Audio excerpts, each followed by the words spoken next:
At the age of 16, having my oldest daughter now, it was really hard. My mom was a great influence generally, now that I look back on it, because she has a unshakable sense. She's very even-keeled. She's not up and down emotionally. And so I've been able to kind of adopt that into my life in some way, shape, or form. Personality is not totally like her, totally even-keeled like her, but it's been able to put things in perspective. There's just a lot of challenges when you're a mom at 16. When you think too much about all of the stuff that you have to do, you'll be overwhelmed and you'll get nothing accomplished. So I try to think about things in small, bite-sized pieces. What can be a setback can actually kind of propel you forward. I think my biggest accomplishment, especially as a black woman, is being a mom. My 3 girls, they're my biggest accomplishment. They're my biggest joy. I tell a lot of young moms to just keep going. It's really hard. It can be intimidating. I know how I felt. I felt like people counted me out.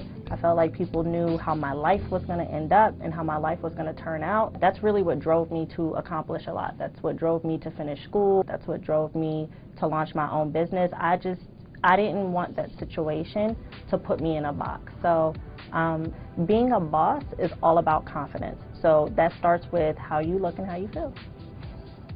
My biggest piece of advice for someone who wants to start their business is to just start it. It's really simple, but like I said before, people think about, oh, okay, well, I have these bills, you know, I can't do it right now, or I'm going to work until this point in time, until I'm able to do it.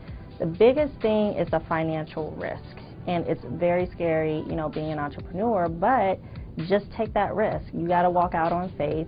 Financially, I think you need to manage your expenses so that you're able to kind of, what I say, scale down your burn rate. And so that's how much money you're spending every month to actually live. If you scale that down so that it's sustainable, then you can operate as an entrepreneur for a longer period of time.